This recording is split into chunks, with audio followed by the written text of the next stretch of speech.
Alrighty, welcome back to the Stateside Podcast with your host, James MacMillan and Alan Ashcraft. Hello, hello. Hello, hello. Today, joining us via a video call, conference call or call? We'll just call it a call. Sure. We have Finn Mckenty, a repeat guest. This is the second time he's been on the show. Finn Mckenty of the Punk Rock MBA. We welcome you to the show. Welcome. Very pumped. Thank you for having me back. I'm honored to be the, first repeat guest. Hopefully I won't make you regret it. And then hopefully after this, you won't go, well, that's the last fucking time we have a repeat guest. We milked that one dry the first time, and there was just nothing left. Yeah, lesson learned. Yeah, James and I discussed it. We were like, we have to have him on for like one time per Hatebreed tattoo that he has. Yes. Okay, well then, but I have a death threat tattoo also, which is like that counts. Adjacent. Okay. Sure they must have shared members at some point. Yeah. So it almost counts.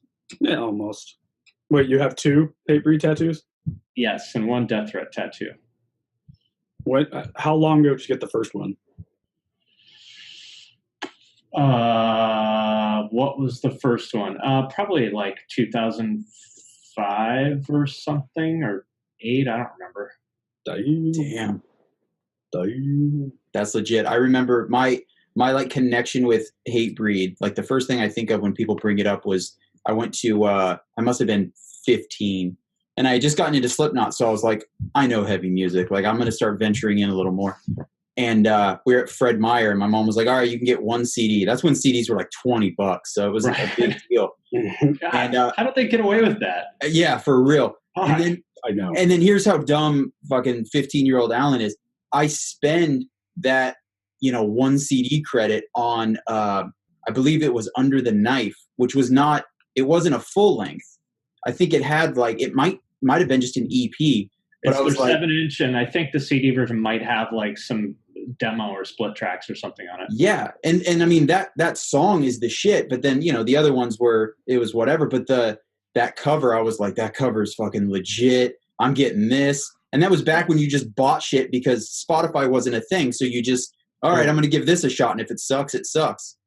Well, you could have done worse than that one. Actually, that's the first Hatebreed tattoo I got is from that 7-inch Smash Your Enemies. Yes, that's what's up. Very underrated Hatebreed song. Yes, it really is.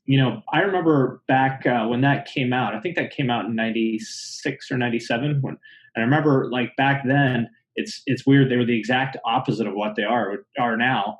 I think probably just because Jamie's the same age as me, so he was like 18 or 17 or something. And he started the band when he was like 15, and they were super unreliable. They canceled probably 3/4 of their shows back then. I remember in 97 or so, I was supposed to see them 4 or 5 times, and they canceled every single fucking show. Holy shit. Which is totally the opposite of how they are now. Yeah. Jimmy's a machine, but back then I think he was probably just a kid having a hard time finding people, who are reliable enough. But for sure, yeah. Doc Coyle. Do you guys know Doc from God Forbid and Bad Wolves? I don't know him personally, but I was a huge God Forbid fan. Gotcha. So he was talking about this on his podcast the other day. And it's interesting. I feel like it almost created like an air of mystery around them because, it's like scarcity creates demand, that we wanted to see Hatebreed because we were all so crazy about that 7-inch, but it was like, will they show up? And so I'm so excited we finally got to see them. I love that concept. Yeah. Cause it's kind of like that makes them the cool kid in high school. Kind of like they got better shit to do when really, maybe their fucking vehicles are breaking down or they can't afford to get wherever, but someone's in jail. Yeah, exactly. All the coordination of getting those fucking mean kids together. Right. Just mean kids. Your name is obviously incredibly Irish sounding, Finn. And yes. I can't believe I didn't ask you before, but you are Irish, right? Of Irish descent. Well, my father is from Norway, and my mother is American. So, then why the very, very Irish name? Well, I'm told actually. I guess it's Scottish. I'm told this by Scottish people. I don't know the first fucking thing about Ireland or Scotland. Okay. I'm not into this white ethnicity thing. I mean, it's really different. When I lived on the East Coast, it's such a big thing. It's a big thing. You're Irish, or Italian, or Polish. It's a big thing in my family. I'm definitely into it. But I also understand the criticism of it. Oh, I don't have any criticism. I don't care. You know? I actually do have criticism of it because when I first went to Western Europe, it was the first time I had someone point out to me. I think I was talking to someone from Edinburgh, Scotland. Yeah. I mentioned that my last name was a Scottish name. And I even went as far as to say, I am Scottish. And he kind of looked at me and like, kind of, what? Yeah, he focused his brow a little bit. He's like, only Americans say that. Only Americans say that. But to be fair, it is like a uniquely American thing that we have so many immigrants that came here. Totally. So there is a whole identity in being Irish American or, Mexican American or whatever it might be. Where in a lot of other countries, that's just not so much of a demographic or an identity. Well, yeah, it's interesting. So my wife, her whole family is from Vietnam, but she's born in America. She's the only one that's American. And she's terrified of Vietnamese people for this reason, because she's obviously American. And so when she's with her sisters or something who are obviously Vietnamese, and she's terrified of running into older Vietnamese people because they're going to judge her for being American. Right. So it's sort of the same kind of dynamic. And it is interesting that it's interesting that so many people, it's like, you could call it like Boondock Saints syndrome, it's like, absolutely. There's these people that just want so badly to like have some sort of, and I'm not saying this is everybody that does the white ethnicity thing, but like there's a segment of those people who just want so badly to have some sort of distinctive like group identity. They want to be able to say that they're Irish or Italian, and somehow that makes them a member of this important group. And it's like, okay, well, like you're fourth generation American, and nothing wrong with that. I don't really see why you're trying so hard to, belong to this thing. Yeah, it's very true, especially those two, Irish and Italian. I want to point something out real quick that happened in just the opening minutes of this podcast, just because it is so. James and I are very different, and I love a lot of what makes him different with me. But if you look at what just happened, Finn and I were talking about Hatebreed, and then James came in like the dad that he is and went full social studies, just full 23andMe. Full 23andMe. So let's have a history lesson right now. Well, here's the thing. So Ireland, it's called the Troubles, and it was between Northern Ireland. I just love it because I need to talk about like random, like non-adult stuff. And I like that sometimes you keep me in line.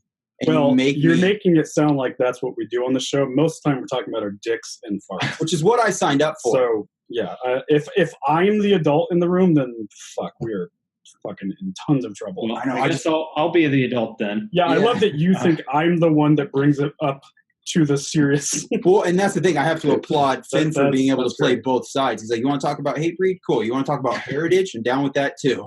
Like he can that's what I like about Finn. Like in the background of his videos, you see Extreme Ownership by Jocko Willink. You see, my guess is you listen to Jordan Peterson and, things of that nature. So I do like that we can talk about, punk rock, farts. Let me ask you about this lowbrow shit and that. Finn, this one's new for me. I just had somebody recommend Andy Frisella. I know his name. Maybe he was on Joe Rogan's podcast or something, but I don't know who he is. But I think he's definitely in like the Gary Vee kind of circle. Yeah. He's the way that I describe him is he's a really good sandwich, but then the crust is like kind of like it's douchey. So you gotta cut that crust off, and then I think you've got something real good. Ty Lopez is kind of like that. Exactly. Absolutely. Yes. Like you've got to glean those little nuggets that are definitely there, but you got to wade through some shit. It's like mostly douchey, but then there's these golden nuggets like, oh, you really are a smart guy. Yeah. He's got kind of an East Coast, like, I don't even give a fuck. This is what I'm saying, dude. But then he says something really intelligent after that. I would prefer that to the opposite though, which is people who seem substantial and then you get to know them a little bit more and you're like, oh, this guy sucks. Oh, fuck yeah, absolutely. Yeah, I don't want like a paper thin, kind of just a dude that's really rehearsed and shit, because then you're like, there's no substance. Right. Yeah, fake deep, fake profound. Yes. Fake helpful. Yeah, exactly. So now back to your surname. Yeah. Well, actually, it is a Scottish name, by the way. I just looked it up. Yeah, that's what I'm told. Yeah, we watch a lot of, I guess, what you'd call anthropology YouTube. There's two channels that I really like a lot. One is called Geography Now, and they do a different country basically for every episode. So about 15 minutes long, and they'll go through the political geography, the demographics, the international relations. I love it. Hundreds of episodes. There's another one I like a lot called Masa Man, which is really dense, but that's a really hardcore channel. I mean, for YouTube. So for example, he would do an episode like, what happened to the Assyrians, and he'll go deep on Assyrians, or, one that I was really interested in is like, the Austronesians. So basically like most people in Southeast Asia, have some degree of, heritage from Indonesian explorers, basically like 3,000 years ago. So that sort of thing. It's pretty interesting. And he gets into like the genealogy and stuff like that. It's like the closest you can get to like still being popular material, and it's not super digestible, but I really enjoy it. So that's mostly what we watch, after dinner or something. We'll turn on some anthropology YouTube. Right. Yeah, I love it. Yeah, I don't know if it's the same channel, but there's a guy that does a similar thing. He'll say like, the history of Ireland explained in 10 minutes. And some of it's animated even. I don't know if that's the same thing you're talking about. But there's probably a bunch of people do a similar thing. I watched an interesting one today about the lost colony of Roanoke. Do you guys know about this? The Roanoke colony? Crazy. I only know what I watched in like a 10-minute video. Maybe there's something that I don't, or something interesting about it. It was like 5 theories about what happened to it. Do you have any more information? No, my guess is you probably know more than I do. I just know that it seems pretty undecided too. Are you talking about like Roanoke on the East Coast of America? Yeah, well, I'll sum it up for the people who have not heard of this, which I hadn't until today. The reason why is because I went down the rabbit hole of researching the Jamestown colony over the past couple of weeks. And so anyway, this Roanoke colony, I believe, was the first colony in America in like 1580 or something like that. And then in 1585, it disappeared, and nobody knows why, apparently. And so there's these different theories about, did they get killed by natives, or did they, was there a drought, or did they just assimilate with the natives? There's a few different possible explanations, but none of them really fully check out according to this video. So nobody knows what happened to it, apparently. I don't know. That was pretty interesting. Yeah, no, it is. Just think about like how fucking brutal it must have been to come here in fucking 1580. Fuck. God, when it took, like, they got on a ship in December and it gets here in April. Yeah. And like everyone dies. Yeah, literally 60% of the people on the ship die because it was infected with the fucking bubonic plague. Yep. And they don't have antibiotics.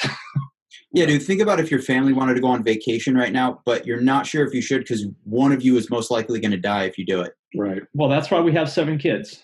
Yeah, exactly. Yeah. Have an army because you're going to lose half of them. Right. We'll lose 3 and we still got the 4 good ones. Damn. Yeah. That's insane. That's funny to me that you find that stuff more of an adult topic, Alan, because that stuff is like so crazy to me that I can't not be interested in it. Yeah, but there's this bend of like education and shit. Yeah. Education and shit. Yeah, it's not sophomoric, at all. It's history. That's a fucking subject in school. Yeah, I got Well, I may be different from you guys. I'd be interested to hear about this. I've found myself really in the past like 3 or 4 years, I've totally lost my taste for like sophomoric stuff and dick jokes and fart jokes and stuff. I just find them kind of irritating now. So maybe I'm like officially old now.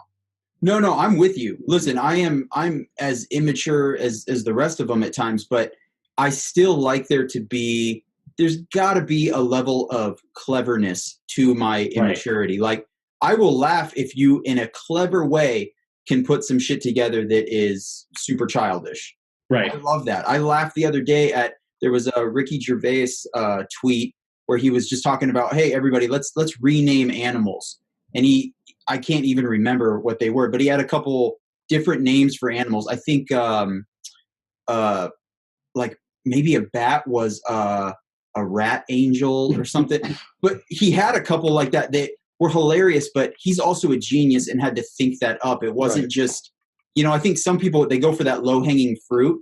And with anything in life, low-hanging fruit it's just not going to get my attention, not going to get my respect.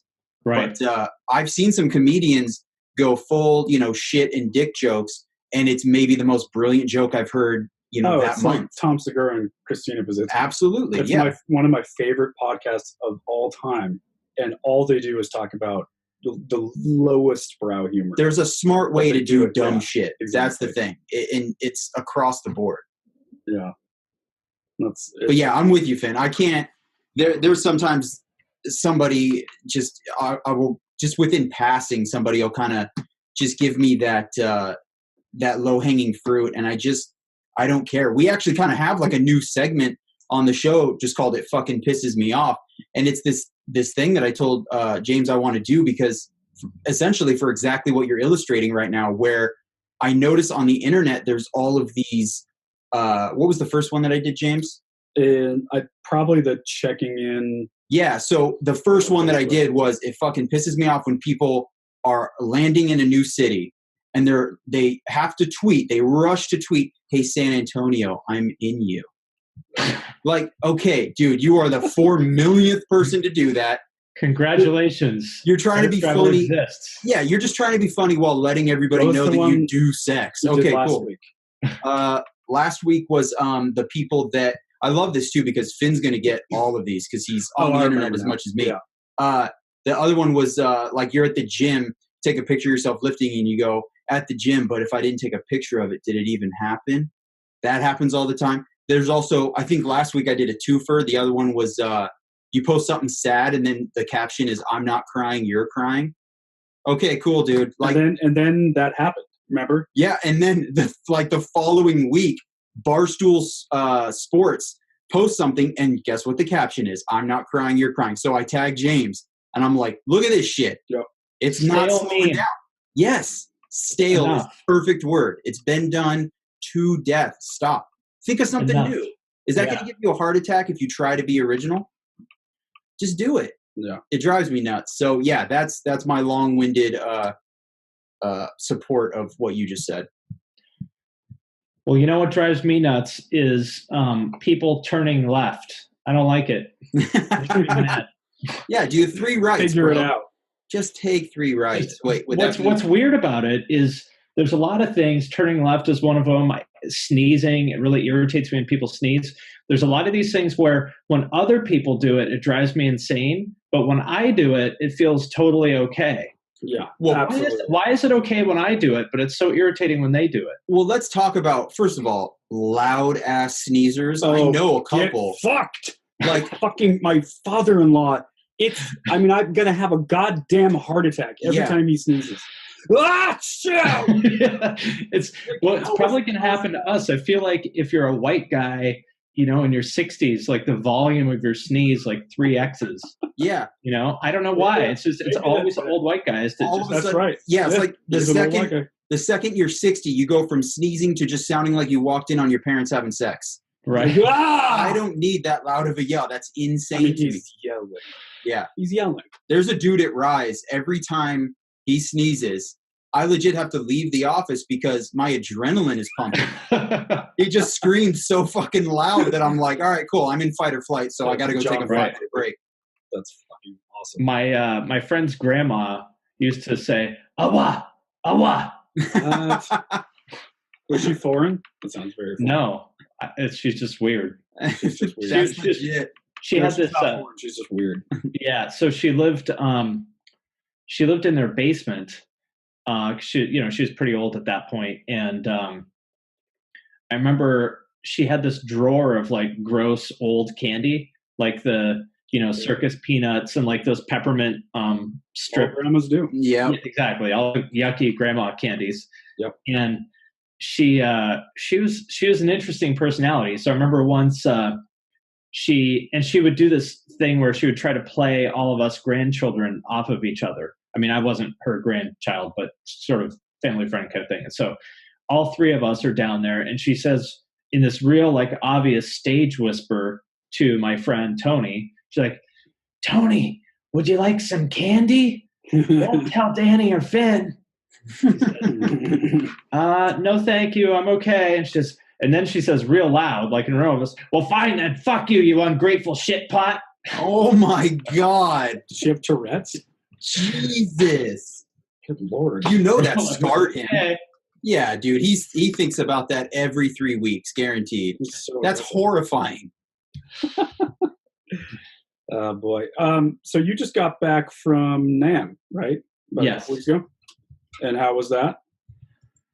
Well, any of these basically like trade show convention type things are really tiring for me. But you know what I'm not going to do? The cool thing to do is to complain about NAMM and talk about how awful it is and act like you're too cool to go there and stuff. Seriously. Which I'm not going to do because I'm grateful that I got to be there. And, of course I'm annoyed by all the same things that everyone else is annoyed by. But I know that there's thousands and thousands of people all over the world who, would give anything to be there. And I get to go there every year and have a great time and see all my friends and stuff. So I know it's cool to be cynical about NAMM, but I'm not going to go there because I feel grateful to be there. Well, I'm grateful that you're not going to do that because I'm kind of tired of it too. Something I noticed was, there was just obviously a plethora of postings. Everybody's like, oh, I'm at NAMM. This is so fun, whatever. I kind of knew secretly that a lot of them, they were just going and, walking through it, whatever. They were having like an okay time at best, Yeah. But I see your post and I'm like, Finn's actually doing it the right way where like I saw you were hanging with Biggie and, you're like with dudes in the industry that are, funny, interesting dudes, like actually having a good time. Like for you, it was almost, you correct me if I'm wrong, but it was almost kind of, I'm going to go here and hang with these people and NAMM happens to be happening at the same time. 100%. And I think that's the way I approach, networking in general is, I just want to make friends, and I believe that, the kind of people that I like to be friends with are the kind of people who, are usually doing something cool and interesting. And if I make friends with those people, then oftentimes some sort of business opportunity comes up out of it at some point. Yeah. But that's never my motivation. I don't look at it transactionally, but it's exactly what it is. I just want to go to NAMM and hang out with my friends. And then, 3 months later, I might go, oh, hey, we're doing this. Who do I know that can do that? Oh, hey, that's right. This guy. And then, I call somebody that I hung out with at NAMM. And because we hung out at NAMM, that it's easier to get that yes. But yeah, that's how I go about it. It's like, I think the way to not do it is to be, a wheeler dealer, hustler, business card guy and go around trying to close a deal with like everybody in sight, to me, that's just not a very effective way of doing it. And I think it just makes you look gross and desperate and small time. Yeah, that's an interesting point that you just made. And I admittedly probably took me a while because when I was young, I was so like, I just wanted to make it, in a band and whatever I was doing. And, there's something to be said for that, man. Because you're right. It's like, not only does it make you look gross and desperate, but it's also not effective. It's not. It also doesn't get you to the goal you're trying to get to. Yeah, that's the downside with being hungry, is that hunger is the next door neighbor of desperation.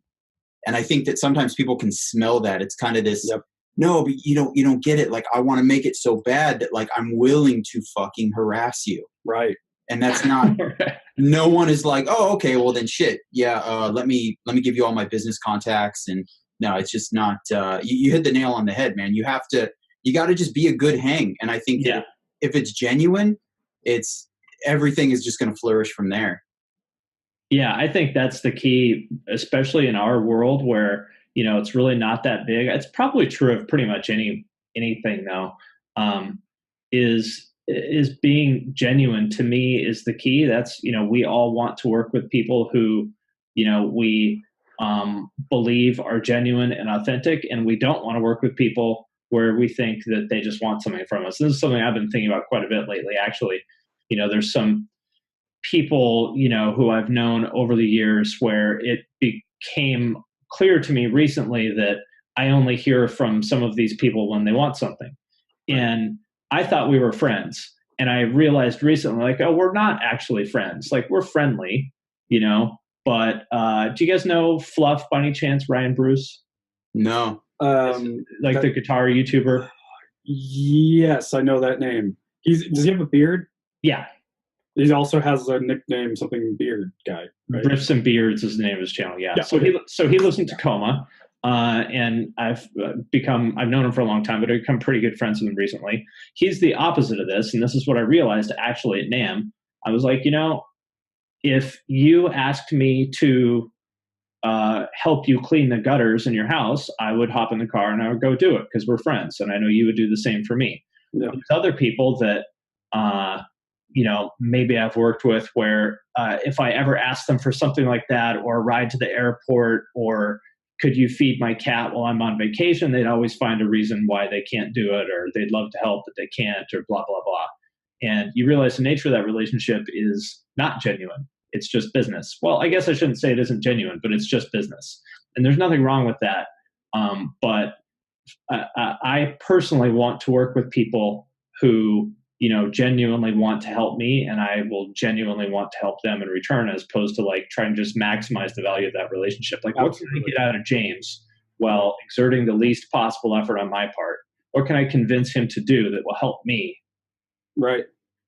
Absolutely. Dude, I love that point. You do not hear enough people talk about that. Probably mostly because a lot of the people you would like to hear that from are in that kind of business mindset. Yeah. But that is, there's almost this level of, and this could just be the cynic in me, but there is this level of, fuck actual friendship. Like, this is a business. We met under business circumstances. Yeah. So we could never just be friends. Yes. And right. I've encountered literally probably 2-3 people that I've met in a business situation that have later become actual friends, but then there are hundreds where that's not the case. So I just started to think that was the status quo. But you calling it out right now kind of helps me realize that there are other people that are kind of like, well, why couldn't you actually be friends? There are people out there with that capability. Yep. Yeah, and I guess I'm naive, and I just always assume that if somebody, I just assume that everyone wants to be friends, like actual friends, and that's not the case. And there's nothing wrong with that, I mean, it's not like everyone, has to have my view of these relationships. But personally, I want to work with people who I genuinely care about and who care about me, Exactly. And that's my personal view of things. And I believe that when we actually care about each other, I think that's when you'll really go the extra mile. And when you really go the extra mile, I think that's when really exceptional things happen, Absolutely. If you just, and I've seen this quite a bit recently, when it's that transactional kind of thing, I see these people tap out when they're realizing, like, oh, this is going to be a little bit harder than I thought. You know what? I think I'm going to bail. And there's nothing wrong with that, but that means that this project they were involved with just died because they bailed, because they weren't really invested in it. They were just sort of going, well, I'll be be involved with this thing, and if it blows up, great, then I get an easy win. And if it turns out that I have to put a lot of effort into it, I'm just going to walk away and let it burn. Yep. And then nothing, if that's the way you want to live, then I get it, but it's not the way I want to do things. No, I totally agree. It's such a good point, man. And also, like, I'm 35 years old. You're close to my age, I think. And it's just like, at a certain point, I also don't give a fuck if you're trying to big league me. Right. If you think you're fucking better than me, sorry, dude. Like, I'm just going to be me. And if it works, cool, we'll be buddies, and maybe we'll work together. Maybe we won't. But like you said, at first, I'm just trying to be buddies. You're right. You're much bigger than me. You shouldn't waste your time with me. I can't do anything for you, so bye. Right. That's right. You're right. You are too big league for me. I am, personally. So move along. No, I hate that. It really bums me out. And why does it happen so much in this thing we do? Well, it's not unique to our world by any means, because I've had I think it's an achiever thing from my past jobs, and from MMA, I've been around a lot of achievers in entrepreneurship or in athletics, and I think they're all kind of the same thing. Like an achiever, whether that's somebody that wants to get their band or label off the ground, or someone that wants to be a world champion in their sport, or somebody that wants to start a world-changing business, I think are all kind of wired the same. Not all the same, but there's that type of person who is completely fixated on achieving this thing, and that's just the lens they see the world through, which again, I don't think I'm not judging those people at all. It's just a matter of whether that's, how I want to live or not. And at a certain point in my career, I was fine, or my life, I should say, I was fine with helping those people achieve their thing because, I needed to, I needed to have that on my resume, basically. I know he's just kind of views me as a vendor that's going to help him build his thing, but that's okay with me because I need to prove myself, when I was 23 or something like that.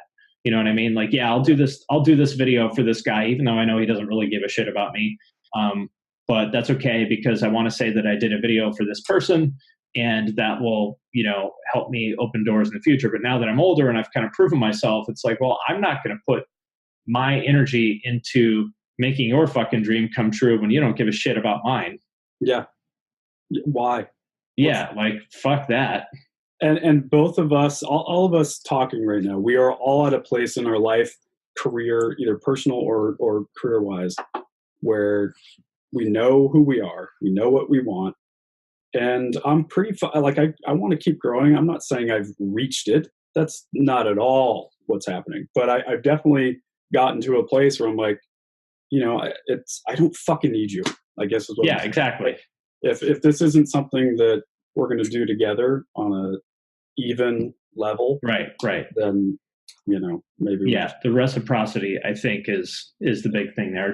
Right. It hit me recently when someone who I thought I was friends with, I hadn't talked to in quite a while, and I won't get into the details because I don't want to reveal who it is, but I thought it was a friendly, like, hey, let's catch up, and then comes the ask, and I was like, oh, that's how it is. Okay, you know what? Fuck you. Yeah, that's always kind of it's a mixed bag of emotions because it's like you feel, silly for thinking that it was something genuine, exactly. But then, but at the same time, you kind of, it's a great way to grow personally and just know that those people exist. And but how do you know? Because how do you know if the ask is something that they're asking as a friend? Or do you just know? You can tell? Well, I realized, that's the way it always was. I thought I was friends with this person. I was mistaken. Gotcha. Yeah. Far, me and you, we've never actually met in person, but we've talked, texting, emailing, whatever. You've been on the show. This is your second time. And I would hope that doesn't come across as an ask, right? Like I'm just trying to chat with you. Yeah. So so that's why it's like, you never know if, well, we don't know each other that well, so I don't have an opinion one way. Right. You know what I mean? Like, we don't know each other. So maybe that's the key. Like, if you had gone, on a trip with someone, or you're really good buddies, and you've done a bunch of stuff outside of business, and then a bunch of time goes by, and it's just like the only time you hear from them is ask. Yeah, can you help me achieve this thing that I'm doing? Nope, you can do it yourself. I want to piggyback onto this with something that it's definitely related. It's something that I think about personally a lot, and I never really could think of like an outlet to share it, but I would love to pick your guys' brains on it. I do this thing where, and I've honestly always been this way, where I can witness somebody from a distance, not in like a creepy way, like I'm in a tree and they're changing in their room, but like within the industry especially. And I see them and I'm like, I'm supposed to be friends with that person. Right. Yeah. But that person doesn't fucking know me. Mm-hmm. And how do you win a friendship with them? By messaging them and going, hey, you don't know me, and then do the Wayne's World thing. I'm not mental or anything, but we're supposed to be friends. And I'll give you an example. This is a beautiful example because I just brought him up, and you know him, Finn, but Biggie. Yeah. I see, and not only do I like just see, Biggie out in the world. I follow him on social media and stuff. I'm like, dude, he's into like working out. He's a huge Joe Rogan fan. What are you guys talking about? So Biggie he's a manager with he's still with Good Fight, right? He owns Good Fight, yes. Yeah, right. So he manages like Every Time I Die and Terror and E.T. Bam, right? Gotcha. Yeah. Gotcha. Yeah, it's fucking everything. And and Matthew at Rise is he's on the phone with Biggie all the time. And I'm just like, I feel, and Matthew and I are close, and I feel like I'm just like, it makes sense, but it's never made sense to to interact with him. The podcast is good for that. Yeah, I gotta say it's been. Yeah, actually, that's a great point. That is a really good point, because he actually, that's a brilliant point, because he not only is just an awesome dude, which once again, this is where it gets awkward, because it's like, sounds like I have a crush on him because I'm talking about this guy that I've never physically He just seems so cool. You go to Alan's room and it's just a shrine. Yeah. How do I get his attention? He's just got great eyes. I don't want him to think I'm desperate, but but it's just text me back. It's a legit issue, especially with the internet and shit, is that I can know his daughter's name, but I've never met him. What the fuck? That's insane. There's a word for this. Creepy. Which I've been, I don't want to derail it, but there's a word for this. It's called a parasocial relationship, and I've been very interested in these recently. But oh, fuck. No, please derail it, because basically a parasocial relationship is the nature of these kind of relationships that we have now with people on the internet. It's one in which I feel like I'm friends with you, but you don't know who I am. Fuck. I love that there's a goddamn term for it now. So, you see this, of course, with bands all the time. Like, if you've been around bands, obviously, when they're meeting fans, and the fans go up and they know the dog's name, and they go, "Oh, I saw, how were those eggs you had yesterday? They looked really good." And, and the fan doesn't understand that this is kind of like, it's not weird necessarily because people put this stuff out there, but sometimes it's weird, It's not the same as knowing someone in real life. Yeah. In fact, you don't know them at all. But I've had the same thing. Like hardcore is sort of an interesting thing here, because take someone like Biggie, who actually that's the first time I've ever met him. Okay. Yeah, but it was the same thing. It's like, well, we have 500 of the same friends, and these friends are people I've known for 20 years. So, with hardcore, anybody who is my age, I'm 40, anybody who is my age and still involved with hardcore, they're not a tourist, Yeah. and we've probably known all the same people for decades, and it's just sort of like, I can assume that we're going to be friends, just, you know what I mean? Yeah. It's a safe assumption. But I've had that same thing happen a couple times. Like, do you guys remember the band Fight Fair by any means? Yes. Yeah. So I've known Alex, the singer of Fight Fair. Well, I know all those guys for like 10 years. I saw their video in like 2008 or something, and I instantly was like, oh man, I'm going to be friends with these guys. And then I was. Right. And, I still talk to him 10 years later. Or City Lights, same thing. Sometimes you just get that, you're just like, okay, these people are going to be my friends. And and I've definitely had shit finally connect. Like when I have this feeling, I'm like, okay, cool. And then, maybe 5 years later, I'm in a band that's on tour with that exact dude in the band that I was like, oh, I feel like I would link up with that guy really well. Yeah. Sometimes it comes together, sometimes it doesn't. And I think that, it's the way to be is the way that I've been, which is you just kind of keep doing your thing. And if your paths cross, cool. And if not, that's cool too. Here's what I would do is approach them, like get a notebook and show them that you've taken notes on their sleeping habits over the past 4 months, just to show them how dedicated you are to this friendship. The more detail, the better. You want to be helpful. Well, I noticed a lot of times when you sleep on your left side, you tend to wake up a little bit grumpy. I've recorded the conversations you had with your wife in the morning, and I've noticed when you sleep on your left side, the tone is a lot more contentious than on your right side. This is 100% what we need to do. I need you to hit up Biggie and just say, hey, I want to introduce you to my buddy Alan. Like he's familiar with you, cool, whatever. And then I'm going to respond with total big league. I'm going to go, I don't know what Finn's talking about. What do you need, Biggie? My calendar's pretty full right now. So push this till like spring. And the idea is I just get his respect by like Exactly. Essentially disrespecting him. He's like, oh fuck, Alan's really cool, dude. And then I've reversed the relationship. Like a shitty guy trying to hit on a girl. Exactly. He's an asshole. Now he's looking at my Instagram story and commenting on it, and then I get to make him feel weird for knowing all the details of my life. And you win. Boom. Okay, good. Well, I'm glad we figured it out. Exactly. Got him. Well, that's the thing. I'm embarrassed to admit this, but I used to do that when I was like a kid. Is I would like be that way to people in bands, like because I thought it would make them think I was cool or something. Oh yeah, that's so normal. I did the same shit. And I'm sure they're just like, what is this fucking kid's problem? Like, fuck off. Yeah, you're kind of thinking like the more details I get them, the more they're going to accept me into their shit. Well, I mean, like me being sort of like, not rude to them necessarily, but kind of, you know what I mean? Like, oh, they'll see I'm not like everyone else that kisses their ass. Right. Not easily. But actually, they're like, no, he's just an irritating little kid. He's kind of an asshole. Right. Like, fuck that kid. Damn. What was, tell me what's the term for this relationship one more time? Parasocial. Parasocial. Okay. Yeah. Cool. I feel like that's really strong with the podcasters I listen to. Oh yeah. How can it not be? You fucking know their whole goddamn life. I hear Brian Callen, Brendan Schaub, Chris D'Elia, and Joe Rogan in my head every fucking week. I could keep up with them.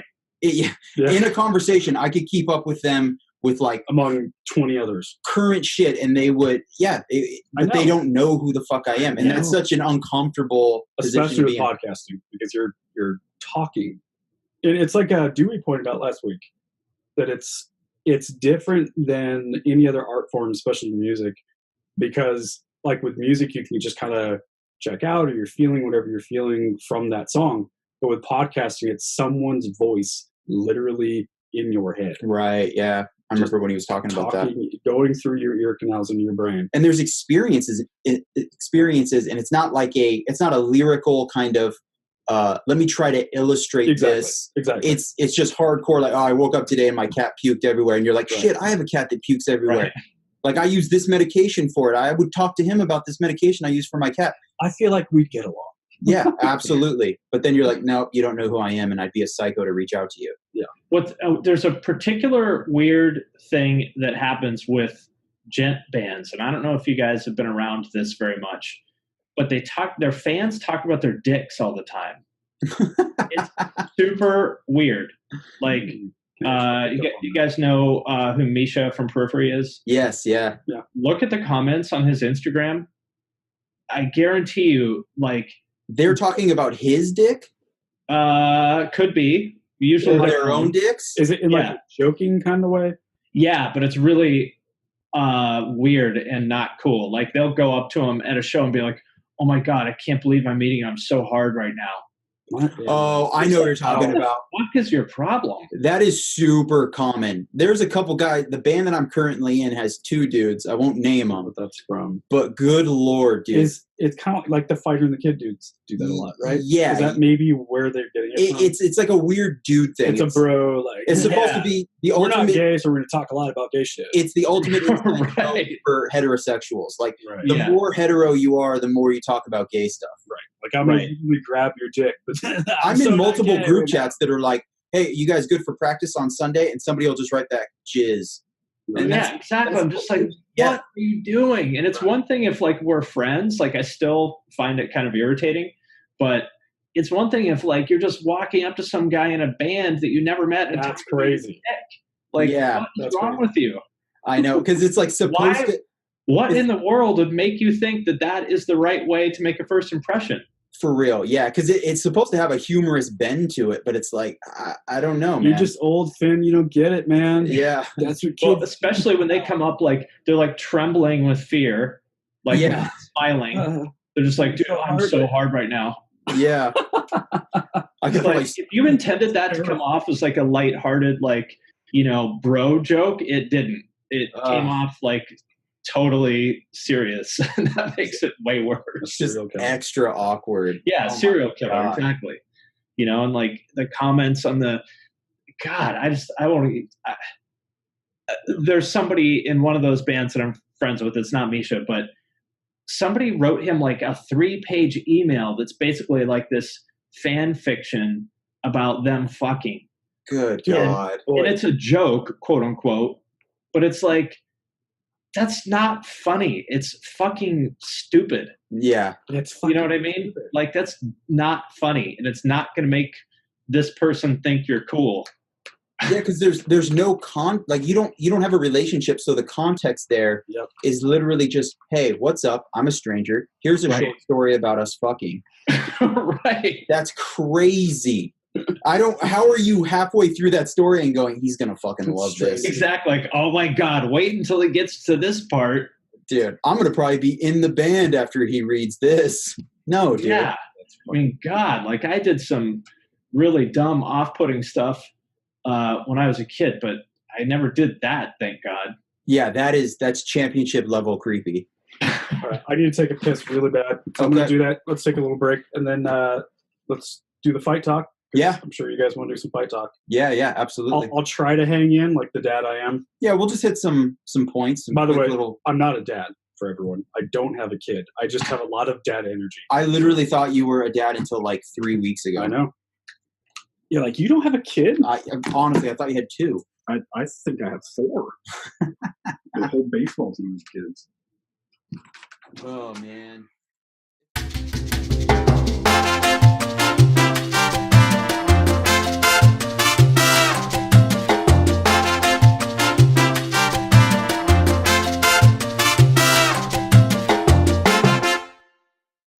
So he's like, sounds great.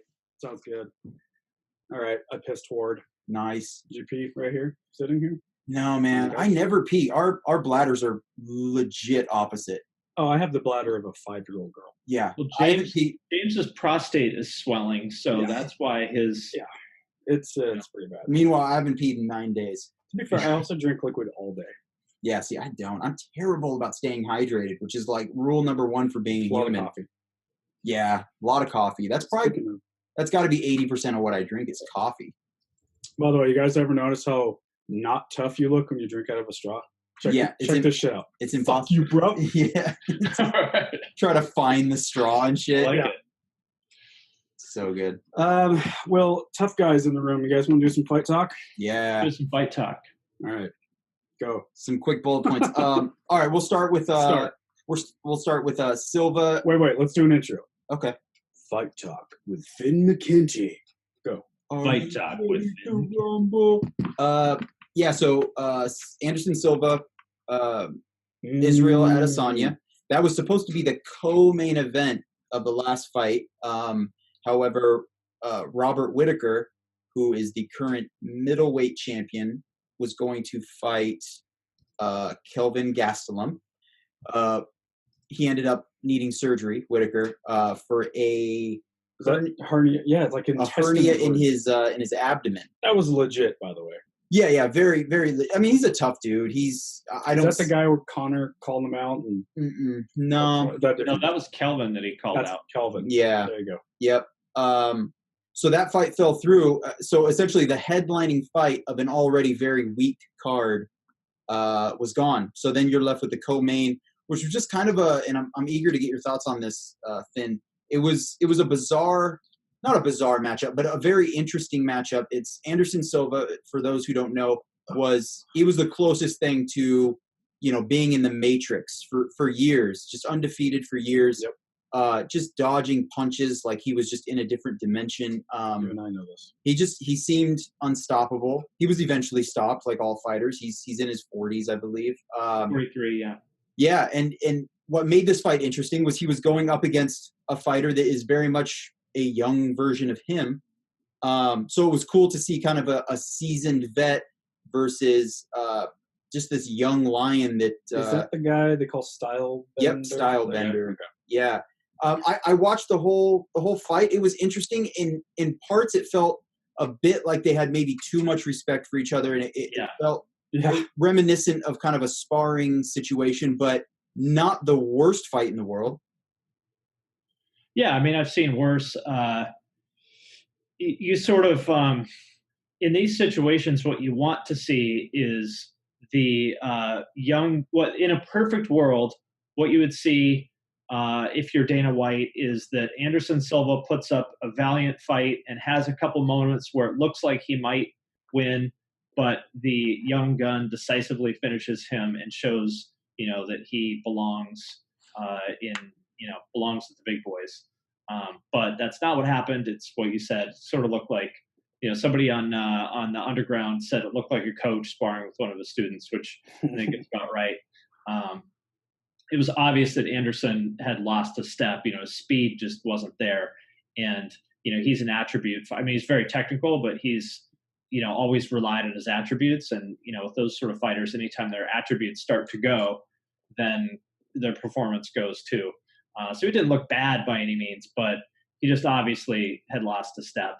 And, Israel, I don't know enough about him to really have a strong opinion on it, but I will say he definitely was not setting anything up. He was just trying to he was just throwing one or maybe two strike combos. And I don't think that's going to work on Anderson. He's a lot slicker than that. Yeah, I think that a lot of people were like, "Oh, here's where they're similar. They're both fast. They're both technical." And for me, with a bullet, number one, where they're most similar is they're both willing to stand in there and essentially give 70%, because their 70% is better than most people's 120%. Right. So that was sort of the stalemate that you saw, is they were both kind of just, there were multiple moments where they're just legit standing in front of each other, not throwing a punch. Yeah, well, Anderson's always been like that because he's a counter striker. Exactly. Yeah, he wants to draw you in. Yeah, that's always been his style. And then when the other person basically won't engage, it ends up being a horrible fight, just like with Damian Maia and Thiago Alves. And I want to say there was one other one that was like that too, just a couple really total stinker fights. And I wouldn't put this one in that category necessarily, but the other difference I would say is that Anderson is very good at setting his opponents up in ways that are non-obvious, which is why it works. If it was obvious, then it wouldn't work. Yeah. And Israel, at least he didn't have it in that fight. He wasn't able to out-slick Anderson, which I think he obviously had the speed advantage, but I don't think that's enough with Anderson. You're going to have the speed advantage, and you're going to also have to bring something to the table that he hasn't seen in terms of technique, like Weidman did. Weidman got him by doubling up the jab, and he was probably had a little bit of an athletic edge on Silva, and he also found that little technical edge, and that's what it takes. And I think Israel just, at least in that fight, wasn't able to find any kind of technical edge. He was just sort of a good striker who relies on a lot of attributes, and you got to do better than that with Anderson. Were you ultimately disappointed that Adesanya couldn't get the finish? I'm not one of these people that's obsessed with finishes. For one, because you can't just will a finish to happen. Right. I'm disappointed that or should I say, if I was his coach or his manager, I would be disappointed that it didn't appear that he tried to find it. I would completely agree. Honestly, back to your point about him not going for combinations. It was a lot of single, flashy kind of, and listen, it would be great if you could knock Anderson Silva out with one of those, but if ever there was, an old vet that you were not going to be successful with that tactic, exactly. It's Anderson. That's his fucking tactic. He knows what to look for. Do you guys think that Silva should retire? Not necessarily. Would you like to see him retire?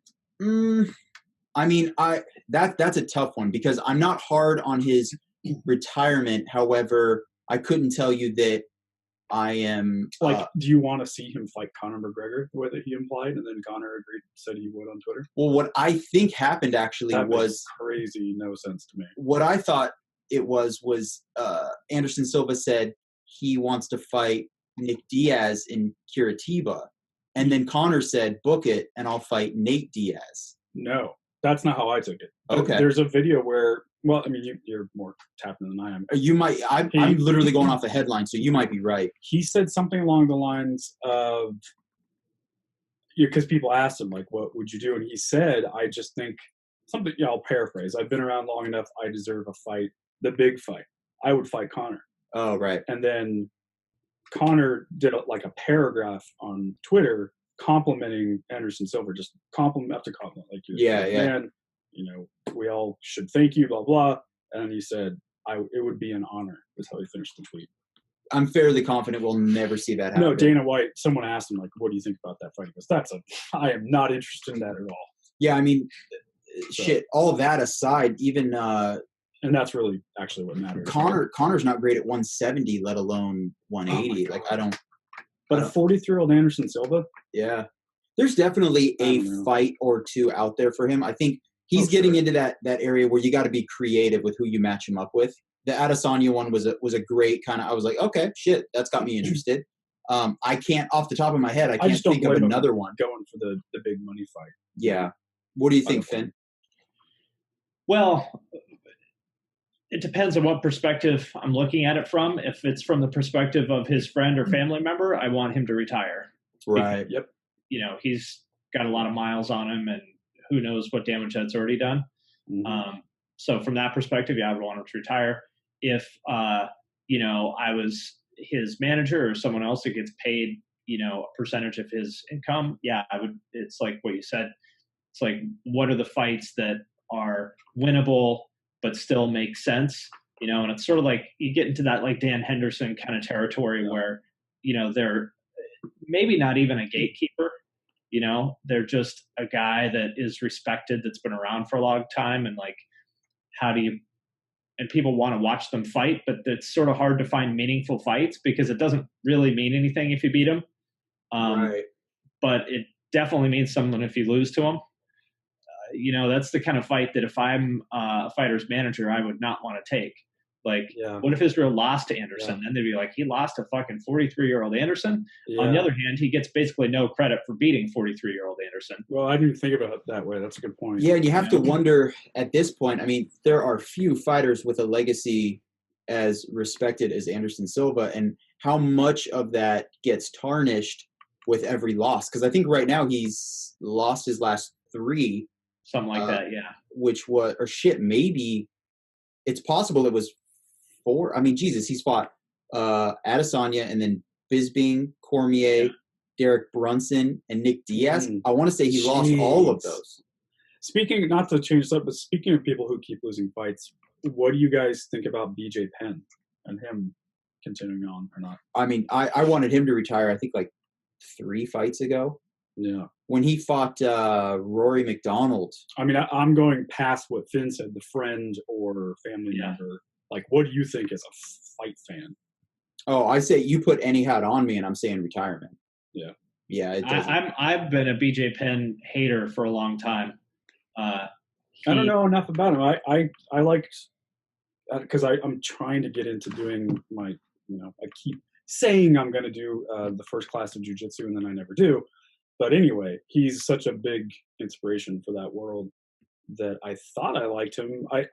What don't you like about him? What's the negative? He's very overrated by his fans, sort of like the Diaz brothers. Like, if you look at his actual record, his best win is beating Matt Hughes once and then losing to him twice. Yeah.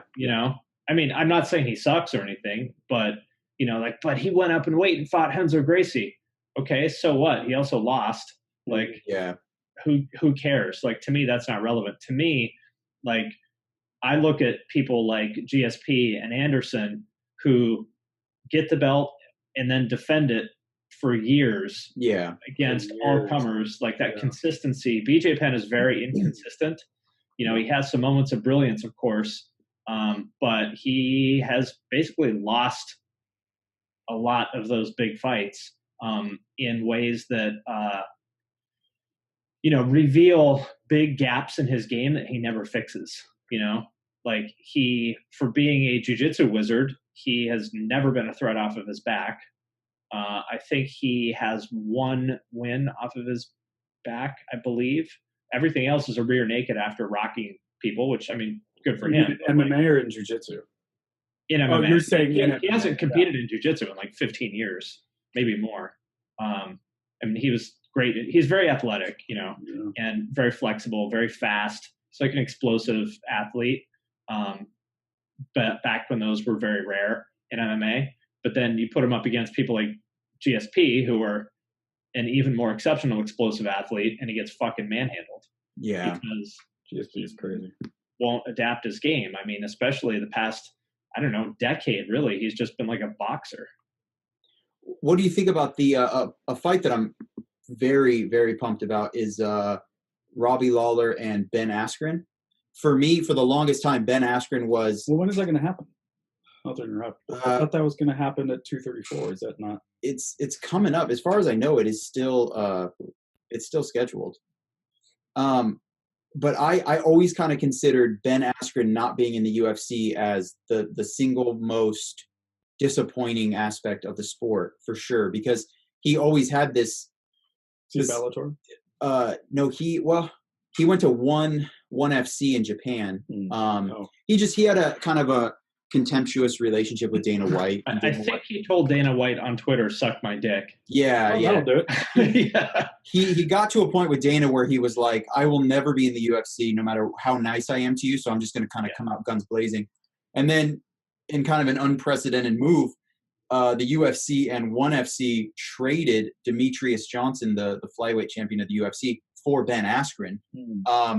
And I love it because Ben Askren has always been this massive question mark, only because he's murdering people outside of the UFC. But if the UFC is kind of the premier promotion, then fucking get him in there and let's test him and let's see what's up. I'll say this much. If he loses to Robbie Lawler, Jesus, man, with all the shit that Ben Askren has talked. I feel dumb now. Robbie Lawler's Bellator, right? No, he's been in the UFC forever. So he is still in the UFC. He is, yeah. I thought that is. He I think McDonald, Rory McDonald is now in Bellator. Yeah. Because they fought.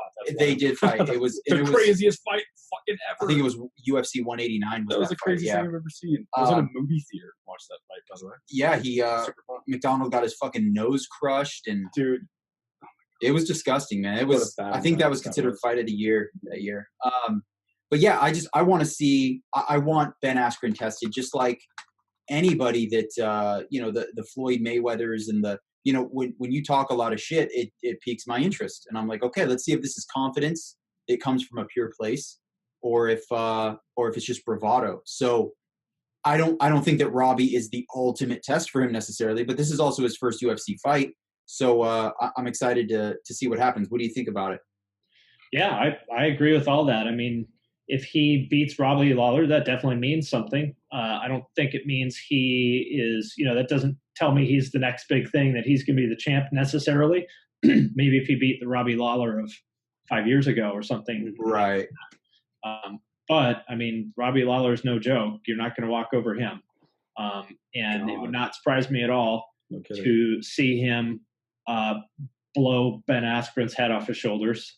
Yeah. I fucking hope he does. It also would not surprise me to see Ben Askren smother him for 15 minutes and Robbie Lawler be. Is that what would happen with those two? Right? That's kind of what you just said. Either one. Yeah. I think that's a huge motivation in booking this, is that it is a that'd be a disgusting striker, like a dude that could legit harm your life with just his fists, versus a guy that could take you down and hold you down. And I mean, Ben Askren is like Khabib without the ground and pound, basically. Right. Robbie Lawler is a very good wrestler. He's not on Askren's level because nobody is, but he's a very solid wrestler. He's not easy to take down by any means. And he's got a scary heart too. He's got that kind of heart that just it's different from other people. He's in that fight until the very last second. Yeah, you have to actually try to kill him. Yeah. And I think that was what made Tyron Woodley's victory over Lawler so impressive, was you just have to get a legit freak in there with a piston for a right hand. And I mean, that was so crazy to even see Lawler get knocked out, because that wasn't a foregone conclusion necessarily. He's different. And so seeing him get knocked out, it was so surreal. It was one of those finishes where I didn't make any noise. I didn't yell or anything. I just stared at the TV. Yeah, it'd be like somebody, arm barring Damian Maia from guard. Right. You'd be like, well, shit. I didn't expect that to happen. Yeah, exactly. I think it's a cool fight. I would have liked to see this fight happen 7 years ago for both of the guys, but it is what it is. Yeah. I don't know if you've ever watched any of Askren's wrestling matches, but god damn, he is a fucking artist. Yeah, he just gets it. It's a fluent language for him. It doesn't even look like he's thinking about transitions. He's just doing it. I think that's what it is. They call him Funky. Yeah. And he just has that. For anybody that's not familiar with him, go look up one of his highlight reels on YouTube, his wrestling highlight reels on YouTube. It doesn't look like anybody else. Like, it looks like he's playing, but he is just always 1 or 2 or 3 steps ahead of his opponent and always finds a way to get on top and get control and keep control. And it's just such a weird style that's why they call him Funky. Nobody else can do it. And he's adapted it to MMA, I think, quite well, but not against elite competition. Mm-hmm. Right, yeah. And that's what makes this so interesting. I think you mix all of his just killer physical qualities with how strange of a guy he is. And yes. And on top of that, he's not only strange, but then he's incredibly antagonistic.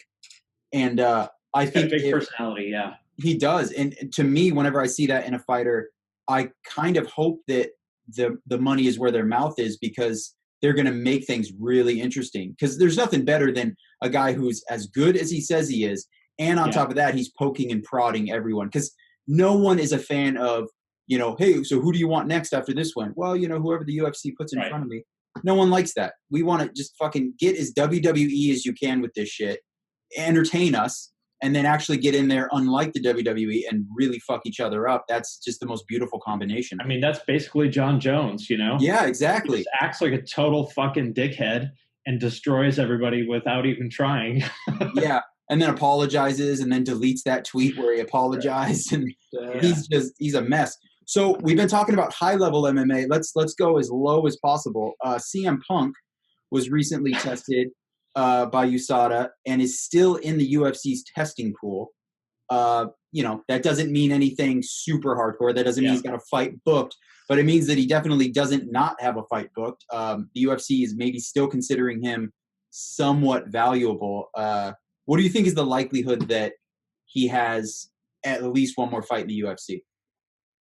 Well, since the UFC is now sports entertainment, not a real sport where matches are made based on competitive achievement, I'd say the likelihood is quite high. Yeah, I agree. ESPN ain't stupid.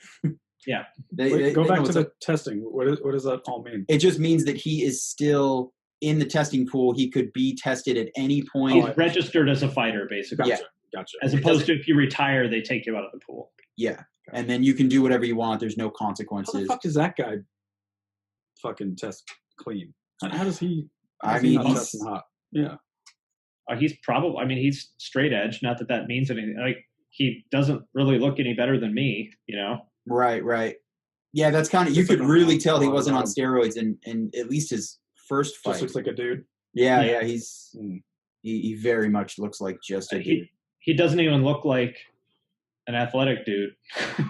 I mean, yeah, he's essentially what you get when you take somebody out of a quote unquote sport that's all about personality, which is what the WWE is, and you put him in a cage with a kid that has been training martial arts for over a decade. Right. Yeah, he's not a good athlete. In addition to being old and untrained, he's just not a good athlete. What's fascinating about him is he is what happens when you gain confidence. Because, I mean, the things that he's done are great. They're just not athletically great. There are people out there that couldn't hold a candle to him in terms of the shit that he did in the WWE, and that takes intelligence, that takes personality, charm, whatever. But it's different. It's different. He seems like a great guy. He absolutely does. Yeah, and I mean, Jesus, has anybody taken as much of a lashing from MMA fans as that guy, and he hasn't committed suicide? Right there, that's incredible. And he's not stupid. He knows the deal. Yeah. He knows that he's shit. Yeah. Yeah, exactly. You just gotta he's not delusional. I would imagine he's at Rufus Sport right now, rolling around with, fucking Anthony Pettis and Tyron Woodley, and he keeps his head down and he just tries to get better. This is when you're going up against time, there's no way to win. You just got to put in the hours. Time and natural ability, as opposed to as much as he can be kind of irritating, Brendan Schaub is sort of the opposite of that. He is maybe not an elite athlete, but he's a damn good athlete. Yeah. And walked into the UFC with about as much training as CM Punk and is a top 10 guy. Yeah. Right. Yep. Because even being an NFL washout means you're a pretty fucking good athlete. Exactly. Right. Yeah. And then you get guys like Kid Yamamoto and Yoel Romero that come in there with very little training, who are like god tier athletes and fucking blow everyone's brains out. Yeah, Yoel is just straight up not fair. Terrifying. I don't know if you watched Kid Yamamoto back in the day, but he was like the 132 pound version of Yoel Romero, just literally throwing people around. God. Haymakers that would like knock their teeth out. Like it was just not even fair it's like throwing you in there with like a bear. Yeah. Because his sister is like an Olympic champion. Their mom was an Olympic champion. It's just not even fair, that level of athleticism. And, to me, that's the place that the sport is at now, to the extent that it is a sport, is like, it really is about athleticism now, just like every other sport is. You see people like LeBron and Shaq and people like that who dominated in basketball, like Shaq was not very technical, but LeBron is technical, but a lot of it is just he's a fucking incredible athlete. And no matter how hard these other guys train, they don't have the genes that he does. And the same thing is happening, in MMA. There's people like, Woodley and Romero or GSP, it's a little older, but, point being, and then now athleticism is like, it puts that upper limit on what you can achieve. Yeah. And to some extent, that's a bummer, I guess, to some people who, take the sort of martial arts mindset. But to me, it's like, well, I want to see the best people in the world. I want to see the best fighters in the world in there against each other. I don't want to see people like you watch the old UFCs now, and it's kind of unwatchable to me because the level of athleticism is so low. It's so true. Yeah, it's just overweight dudes with goatees, just going guys for it. And honestly, you can see as they're swinging, they're so like, crazy. I can gas myself out right now because none of these fights go past one round. Right. And I respect that they got in there. I mean, that's terrifying, but I don't want to watch it now. Yeah, it's so funny. Like watching that shit as a kid, I was like, yeah, no, thank you. Now, if I had to choose, I'm like, yo, throw me in a cage back then. I feel like I could do all right. Yeah. But you put me against anybody. Put me up against a fucking a level or a 20 ranked. Yeah. Fucking bantamweight. 20, like fucking top 100. Yeah. Right. Like, I'm going to get smoked first round. Yeah. Yes. What do you guys? I don't know if I told you this, but I used to train with a guy that was a UFC like washout. I think he fought. I think the highest he ever fought was on prelims once. He got choked out in like 30 seconds by Fabricio Camoes. Oh, okay. I used to train with him, and he fucking destroyed all of us. Oh my God! Did you train in MMA then? Yeah, I did for years. And Tommy is a bum by UFC standards, but he just fucking wrecked all of us, you know? So that tells you like what the level of athleticism is. Jeez. Yeah, that helps you imagine if you're just standing face to face with John Jones. Sets you apart. What death will feel like. Yeah. That's why when I watch some of these action movies now and one guy like destroys 8 people, everyone says like, oh, that would never happen. I'm like, well, depends. Like 8. It's like me and 8 of my friends could get fucking eaten alive by Yoel Romero. Yeah, exactly. I'm like, you could take out an entire family reunion, dude. It's not impossible. Yeah. Yeah. Fucking A. I mean, that's all I had for MMA news. We're a little light, we got to wait for some. I have a couple. I want to see what you guys thought about the Dillashaw. Oh yeah, Henry Cejudo fight in the early stoppage. Did you guys think that was an early stoppage? And I guess that's my only question. Go. I'll let you go, Finn. To be honest, I had some family thing going on, so I only watched the highlight at the end of the fight. So I do not have a valid opinion. It was pretty quick. I mean, in a strange way, if you saw the highlight, you sort of saw the fight. That was honestly for me, that was the bend to the whole controversy. Was this wasn't some third round thing and TJ was winning. I'm 50-50 on it. I think that right now it seems like the general public of MMA fans anyway, they're like 70-30 in support of it being an early stoppage. Yeah. That's what I gather. I don't know. Cejudo brought it, and it's one of those things where, sure, maybe it was early, but you still got hit and put in a position where the ref was like, he might be fucked up. I don't know, and I got to stop it. Hindsight's 20/20, whatever. I think we're going to see that fight again. I love Dillashaw. He's an admitted dick. One of my favorite things that he said was, somebody was like, I think it was Ariel Helwani was like, you're kind of a sore loser. And he said, I never said I wasn't a sore loser. Like I'm in this shit to win. And I'm pissed off that I lost. I feel like it's the ref's fault and I want to get back in there. And that kind of unapologetic thing just, it made me like him even more. He wants to fight. It doesn't make me like him, but I get it. Do either of you guys ever follow Jordan Breen? God, that name sounds familiar. He's like the original MMA nerd. He had a podcast, blah, blah. Anyway, he put it well once. Somebody called into the show and said that they met some fighter. I think it might have been Cain Velasquez, and that he wasn't very nice. And Jordan was like, have you ever been around athletes before? Yeah. They're not nice people. No. They're all alpha winners. They're not fucking chill.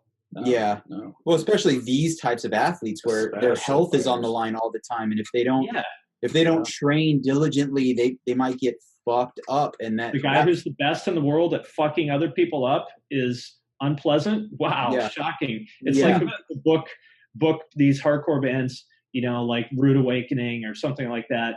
And they beat somebody up. And it's like, the guy in a band called Hatebreed is angry and violent. What a shock.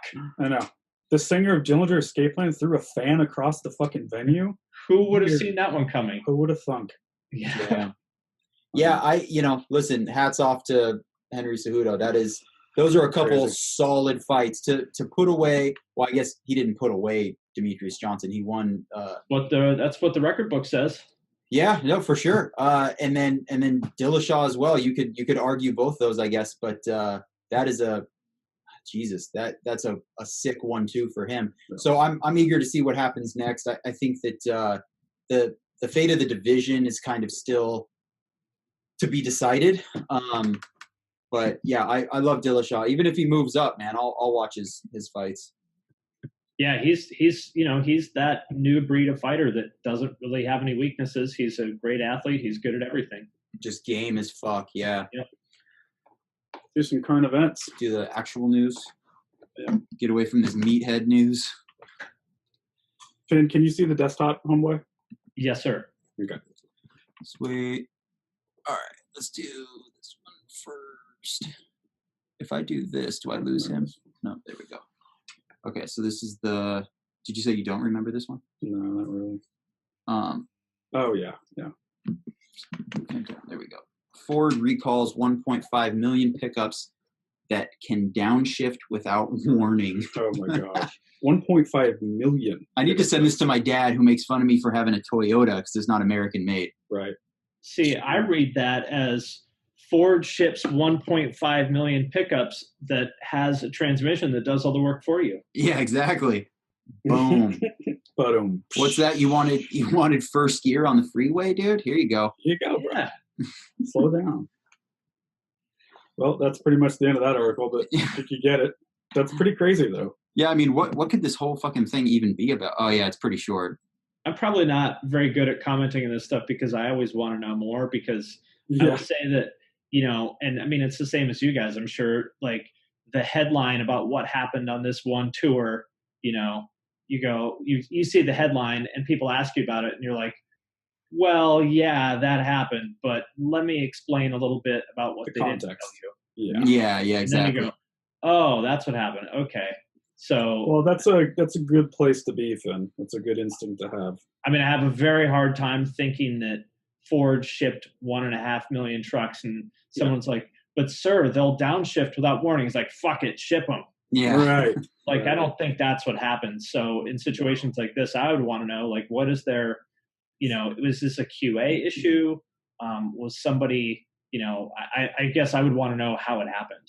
Yeah. Well, and also like, what is my very first question is, out of 1.5 million pickups, what is the severity, or I guess the frequency rather, of each one? Is it every 15 seconds that all 1.5 million do it, or are half of them not even doing it? And I'm just now reading too. It's literally just two of them did it once, and they realized that all of them. Right. Yeah. You know, I don't know. Yeah, exactly. It could seriously be not nearly as catastrophic as this headline says. It could just be insurance or, their policies. If like, I would imagine that there's billions of liability. Exactly. It says mindful of. Yeah, and it says in here that the fix is literally just going to be a software update. So interesting. Owners will be notified whenever. Doesn't matter to me because I don't have one. Patch it, over-the-air update. Yep. Oh yeah, this is the one I've been pumped on. Okay, so James and I, we each grab news, and then we kind of confer and say, do you have the same one? So we got the same one. I feel like I liked my headline better, but regardless, this is a great story. Caged tiger discovered in abandoned Houston home by marijuana smoker. So in the one that I read, it was kids got into an abandoned. My article said that it was an abandoned house. Yeah. And that the kids went into the garage where there was a tiger and then just a shitload of meat. Whoa. So the house wasn't abandoned. It looked like some tiger owners went on vacation.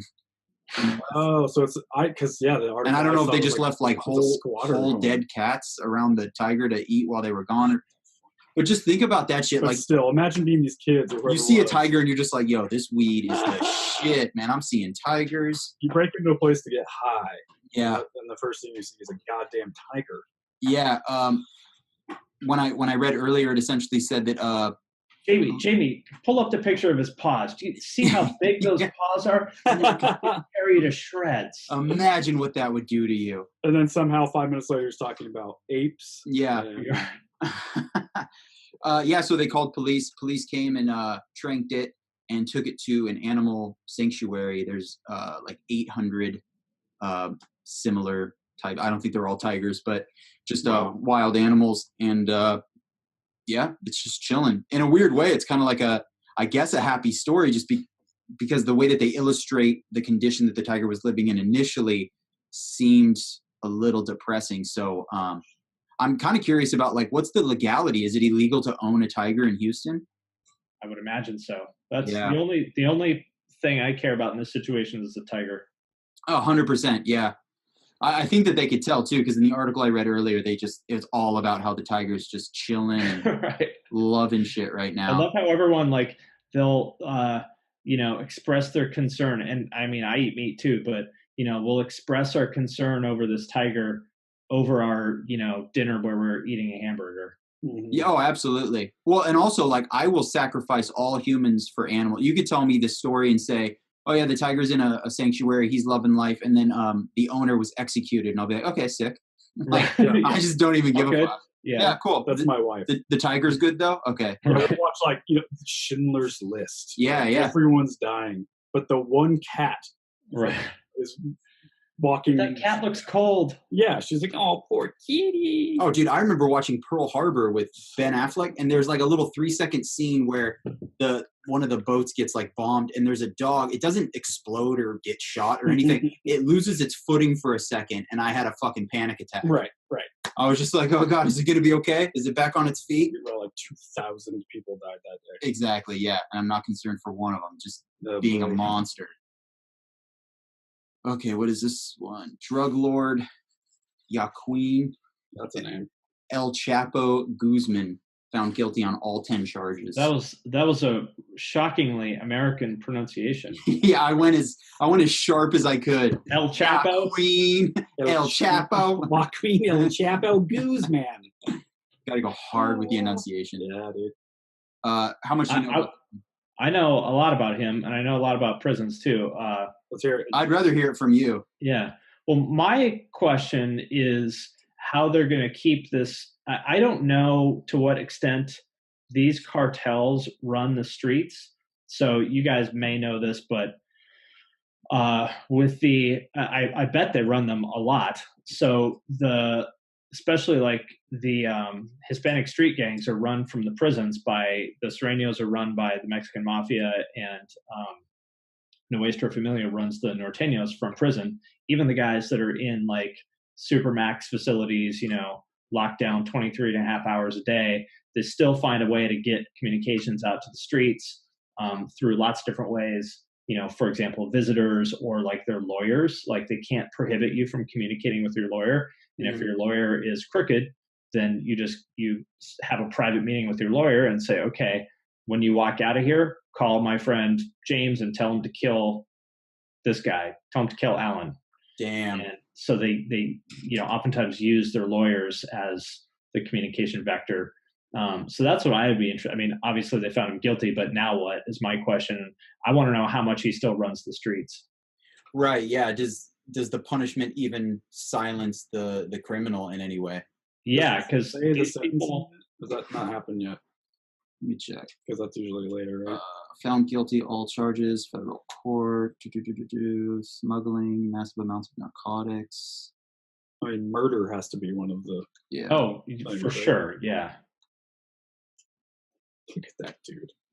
Look at those eyes. Just living. Oh boy. Living the good life. And I don't know if is there a federal death penalty?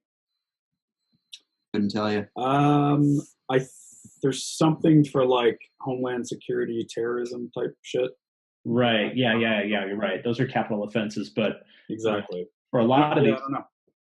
Yeah. So a lot of people don't know there's two prison systems. There's the federal system and the state system. Mm-hmm. And the state system, the rules are different in every state for lots of different things. Right. And so you may hear that things work a certain way from somebody in prison or whatever, but if someone's doing federal time, it could be very different. Why? This could be a really dumb question, but why is El Chapo why was he extradited and tried here? Was it because he was caught here? No, it's because the Mexican prisons can't hold him. Oh, because he just gets out. Yeah, because he'll say... Because he's already like twice, right? Yeah, because he's going to say to the guard, you're going to let me walk out of here right now, or I'm going to have your children killed by morning. Right. Yeah. Right. And you go, okay, Mr. Guzman, the door's right there. Right. God. Mr. Yaqueen El Chapo. Right. So crazy. All right, next. This next one's dark, dude. Oh, what are you doing? Calm down. Oh, what just happened? Get rid of him. Did you close out the wrong? Maybe. There we go. Oh, wow. Carter, convicted in texting suicide case, is headed to jail. So the cliff notes I got on this was just that she convinced a boyfriend to kill himself via text message. How crazy. Right. I don't know. So you know more and more than I just saw that headline. I was like, holy shit. Yeah. So this is an example of how the mainstream media usually, oh, wow. Okay, I was wrong. I was going to say she's not going to jail. She's going to prison. But she may actually be going to jail because it's only 15 months. So, okay. Michelle Carter, who was a teenager, sent texts urging her then boyfriend to commit suicide. Is headed to jail for 15 months. A Massachusetts judge ruled Monday. What was the specific charge that she was convicted of? Yeah, that's a good point. Involuntary manslaughter. Okay. Yeah. Oh, and okay, so that's not jail. It is prison, but she already did 15 months. Can we try the video up top? Let's see if it's just one of those ones where we have to read it, then we won't do it. Yeah, I'm going to refresh because it's stuck. I'm sure it'll be an ad. That's fine. I got it silenced, so if it tries to... Reviewed the Commonwealth's motion and have read in detail once again the order that I issued on August 3rd, 2017 relative to the stay and the underlying rules, especially Rule 31 of the Massachusetts Rules of Criminal Procedure with respect to that. Having done all of that and considered the arguments just presented to the court now allows the Commonwealth's motion to revoke the stay of sentence. Ms. Carter will now be taken into custody.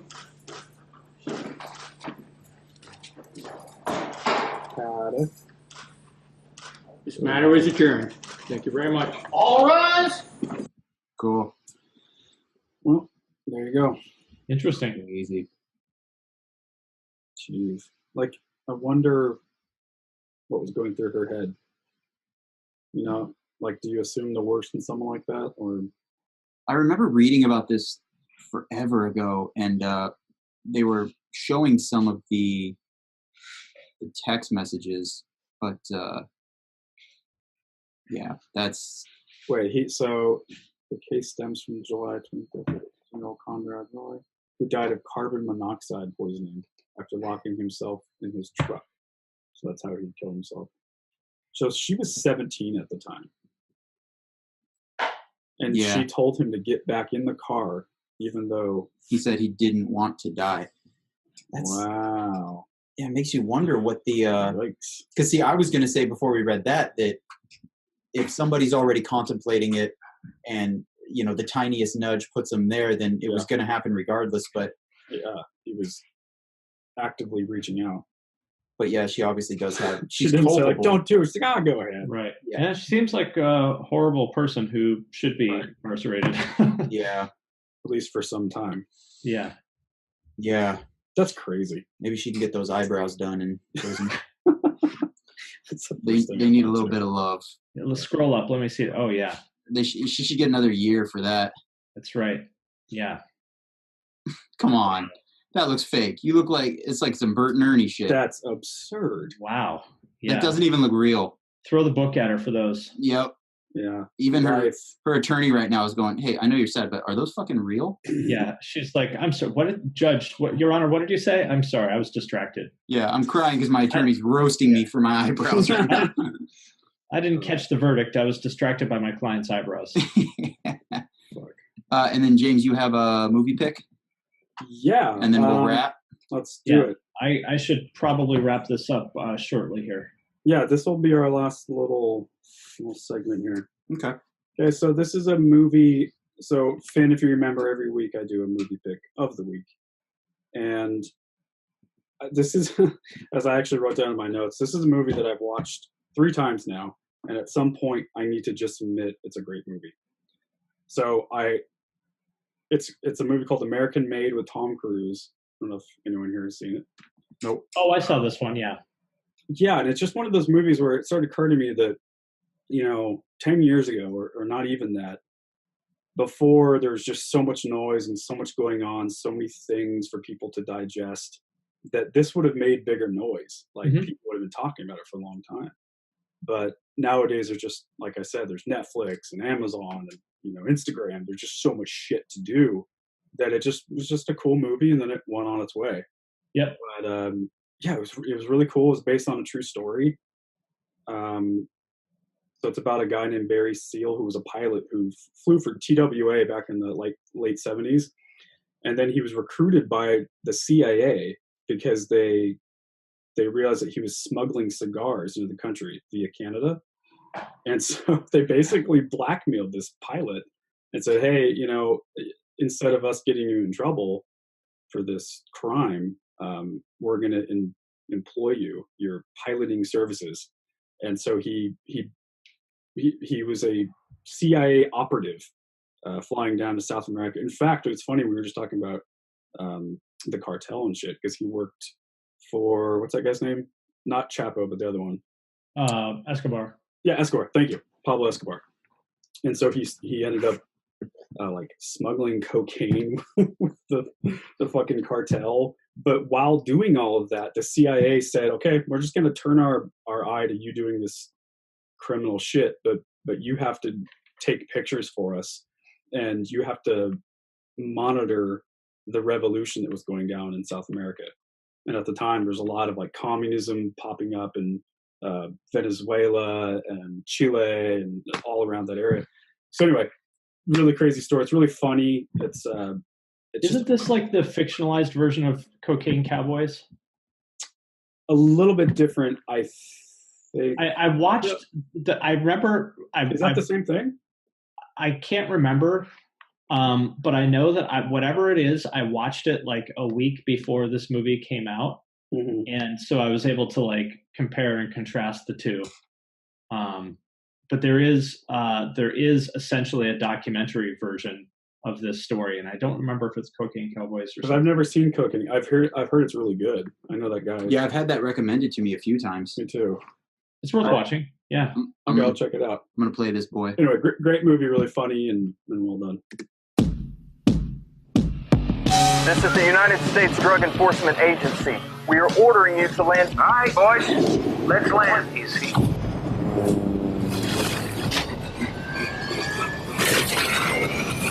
My name's Barry Seal. That's for the damage. For your sister, hey, little darling, and your back. Some of this shit really happened. You never saw me. Top of your class in the Civil Air Patrol. Pilot like you shouldn't be flying buses. Welcome to Miami. Welcome to Bakersfield. Haven't you ever wanted something more, Barry? You should be serving your country. You're CIA. Shh. We need you to deliver stuff for us. Oh, this is legal? If you're doing it for the good guys?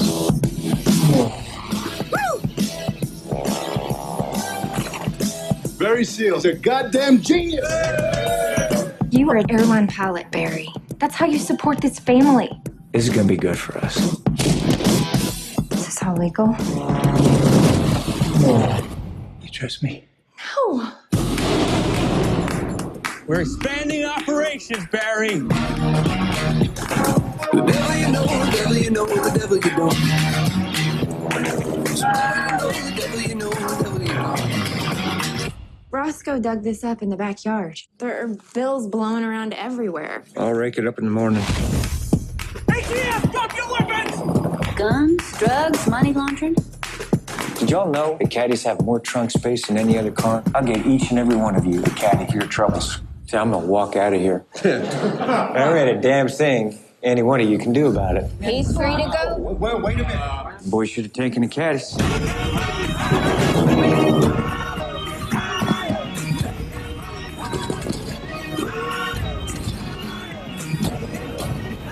I was working for the CIA, the DEA, and Pablo Escobar.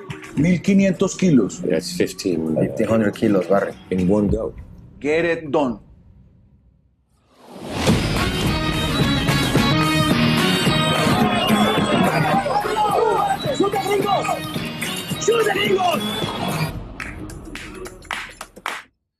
There it is. Hell yeah. Movie pick of the week. American Made. It's one of those movies that's just way better than it should be. Yeah, It's worth a watch. It looks sick. Well, Finn, thank you so much, man. Yeah, thank you for having me. That was just as fun as I thought it would be. Just as fun, if not more fun. Maybe more. I got to think There's a about lot of it. ways that can be interpreted. Yep. Where can they find you, Finn? Where can the people find you? You can find me on Instagram under my name, Finn Mckenty, FINNMCKENTY, or you can find me on YouTube at youtube.com/the Punk Rock MBA. And those probably be the two best places to find me. I would concur. I really liked the last video you put out, the What Killed Pop Punk. I thought that was really well done. I appreciate it. Thank you for watching. Oh, and also I want to say I really liked the video you did while at NAMM. Oh, good. Like I thought how to get your music. I probably should have pressed them to be a little bit more specific, but I chickened out.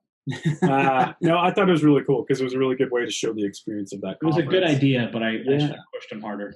No, I thought it was great. You're a good filmmaker, man. It's really turning into a really good, concise thing I enjoy watching every time you put up a new video. Well, I appreciate the support. I should go, though, because my wife is home and I don't want to get in trouble. Go do your thing, man. Don't get in trouble, man. Appreciate the time. Thanks, buddy. Thanks for having me. Bye. Later, dude. Bye. All righty. Well, thanks again to Finn for being on the show. What a guy, huh? What a guy. Yeah, he's unique dude. He's the real deal, man. He can talk about anything. That's what I like about him. I know. A lot of wisdom, and I feel like the more you talk to him, the more you're gonna learn. Yeah, we should clip out that part about him, about the being friends and business thing. I think a lot of people need to hear that. Great idea. Where can they find you, buddy? On Instagram, which is pretty much the only social media that I'm actively using. It's just at It Came From The Sky. Otherwise, just alanashcraft.com. Got any new projects you've been working on? You want people to know about, or anything you want to brag about? Yeah, I just did some stuff last night. I was up till 5 a.m.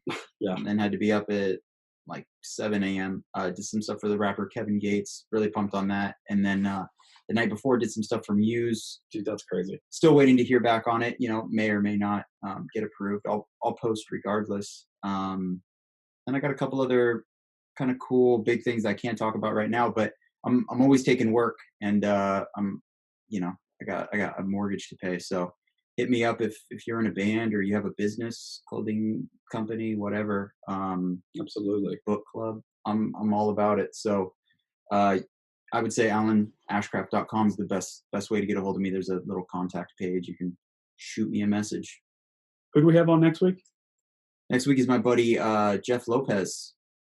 Oh, right. Yep. He's been in a few bands in the area. I've known him for 15 plus years. He's close with a former guest, Kyle Baltus. Mm-hmm. I met Jeff through Kyle. So it's going to be fun. That'll be a fun one. What was the podcast you did? He's got a couple now. He's got Say What You Mean podcast, and he's got Knuckle Draggers podcast. Nice. They're both killer. I'm probably partial to Knuckle Draggers. I like his co-host, and it's just the vibe of it is super easy to listen to. Right. Very cool, man. All right. Well, thanks again to everyone for checking out the podcast. We appreciate the continued support. It means the world to us. If you could take 2 seconds and hop on over to Apple Podcasts, leave a review, that would be greatly appreciated. And you can find me at James Ian MacMillan on Instagram and at Stateside MGMT. And we appreciate all of you, and we love all of you. And thanks again to Finn for being on the show. Yeah, we have like a new rule. James and I talked about this. If we're just going to keep it really simple, instead of telling everybody to tell everybody about the show, if you at any point in the show laughed or you dug something that was said, just even for a second, if you found value in it, then just tell one person. Just make it this little moral thing where we'll never know if you don't do it, but you'll know if you don't do it. Exactly. You'll get like an hour less of sleep or some shit. I'm watching. Just don't be that person. If we made you laugh or you dug something about the show, or just even enjoyed it for a moment, just tell one person. Maybe your dad's in the kitchen right now. Just go tell him about it. He'll never listen, and that's okay, but you've done your job. You've done your job. So that's all I got to say about that. I love that, man. Keep it simple. That's something people can do. It's realistic. Yeah, absolutely. I mean, think of all the things we support. And I really do, not to toot my own horn, but I really do try to support the things that I love. And I know it's really good karma for me to do that, I mean, you look at Finn's YouTube show, I really try to make an effort to go over and drop a like. That's like the least I can do. Right. Drop a like, put a comment, tell someone about the show, post a little thing on Instagram. I do that all the time with the people I follow. And I think it's good karma for the thing that you're trying to do out there. If it's a band or a business you're starting, whatever the case is, support the things you love, because it'll come back too when you're trying to do your thing. Right? Absolutely. I totally agree. Love it. All right, let's get out of here, man. Yeah, I gotta go. All right, thanks again to everyone. We will see you next week. Bye. Bye.